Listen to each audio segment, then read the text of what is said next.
యూనివర్సిటీకి పోయి కోర్సు తీసుకుంటారు. మేము ముఖ్యమంత్రిని ఒకటే చెప్తున్నాం, మీరు గురుకులాలు డెవలప్ చేయండి, ఇంగ్లీష్ మీడియం మీద మీరు కామెంట్ చేయకండి దయచేసి. హైడ్రా అన్న సంస్థను పెట్టిర్రు, మీరు ఐడెంటిఫై చేస్తారు గవర్నమెంట్ ల్యాండ్స్, అందులో ఒక 10 ఎకరాలు హైదరాబాద్లో బీసీ గురుకులాలకు కేటాయించండి.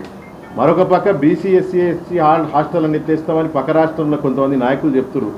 కుల వ్యవస్థను కూలదోయడానికి, అనిలేషన్ ఆఫ్ క్యాస్ట్ చేయడానికి ఈ హాస్టల్ కూలదోస్తామంటారు.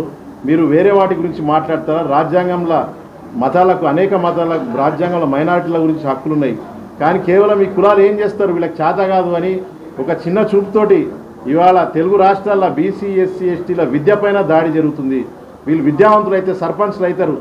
మొన్న బసవాపురంలో ఒక పిల్లగాడు కృష్ణన్న పెట్టించిన హాస్టల్లో చదివిన నేను ఈరోజు సర్పంచ్ అయినా అంటున్నా. ఆయన 38 ఏళ్ళ పిల్లగాడు, నాయ బ్రాహ్మణ కులాన్ని చెందినవాడు. కాబట్టి ప్రభుత్వం ఈ ద్వంద్వ వైఖరి, ఒక పక్క ముఖ్యమంత్రి ఏమో హార్వర్డ్ పోతాడు, హార్వర్డ్కి పెద్ద పెద్ద దాతలు ఉంటారు, 25,000 కోట్ల బడ్జెట్ ఉంటుంది. అట్లనే ఉస్మాన్ యూనివర్సిటీని కూడా 1000 కోట్లు కాదు, బీసీ ఎస్సీ ఎస్టీలు చదువుతున్న ఉస్మాన్ యూనివర్సిటీకి ముఖ్యమంత్రి గారు పెద్ద పెద్దోళ్ళు ఉన్నారు, కోటీశ్వరులు ఉన్నారు, మురళీదేవి లాంటి వాళ్ళు, తర్వాత మెగా కృష్ణారెడ్డి లాంటి వాళ్ళు 20,000 30,000 కోట్ల తెలంగాణ బడ్జెట్ మన అప్లాపలై వాళ్ళ ఖజానా నిండిపోయింది మొత్తం. వాళ్ళ దగ్గర సిఎస్ఆర్ కింద తీసుకొని గురుకులాల కోసము ఉస్మానియా బీసీ ఎస్సీ ఎస్టీ విద్యార్థులు చదువుతున్న ఉస్మానియా విశ్వవిద్యాలయం కోసం మీరు కేటాయించి మీరు నెక్స్ట్ హార్వర్డ్కి పోవద్దు, ఇక్కడనే చదువుకోవాలి, మీరు మీ పిహెచ్డీ కూడా ఇక్కడనే చేయాలని మనస్ఫూర్తిగా కోరుకుంటున్నాం. మా బీసీ ఎస్సీ ఎస్టీ బిడ్డల మధ్యలో కూర్చొని మీరు ఆ కోర్సు నేర్చుకోవాలి. ఉస్మానియాల గురుకులాలు కూడా మీరు సందర్శించాలి. బిల్డింగ్లు మొత్తం బిల్డింగ్లకు బిల్లులు వస్తారని పోరాడుతున్నారు అక్కడ గురుకుల బిల్డింగ్ కోసం. ఇక కార్పొరేషన్ల అడ్రస్లు ఎక్కడో ఈ కాలం యువతకు కూడా తెలియదు. బీసీ కార్పొరేషన్లు అంటే ఏంటిది? నిరుద్యోగులై సర్పంచ్ల కోసం పోటీ చేస్తారు, ఎగబడుతున్నారు అక్కడ.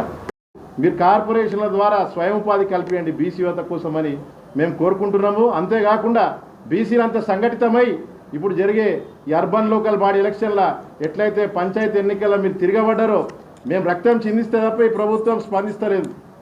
అమరణ దీక్ష చేస్తే కులగణన చేస్తారు, కృష్ణమోహన్ అన్న కృష్ణన్న కలిసి కోర్టుకు పోతే డెడికేటెడ్ బీసీ కమిషన్ ఇస్తారు. ఇట్లా బంధిస్తే అప్పుడు బీసీని చైతన్యం చేయాల్సి వస్తుంది. బంధులు ఇచ్చి ప్రజాస్వామ్య దేశంలో బంధులు ఇచ్చే స్థితికి ఈ దిగజార్చిరు బీసీల హక్కులు కాల రాసుకుంటా. కాబట్టి ప్రభుత్వాన్ని అంటున్నాం, మేము హెచ్చరిస్తున్నాం, ఈ అర్బన్ లోకల్ బాడీలో కూడా బీసీలు తిరగబడతారు, మీ రిజల్ట్ చూస్తారు.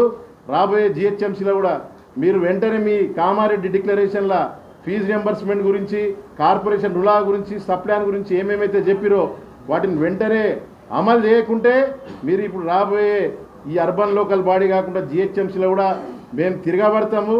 కఠినమైన వైఖరితో మేము ఉద్యమం చేస్తాము, మీరు ఫలితాలు చూస్తారు. Thank you. ఉద్యమం ఉన్నారు.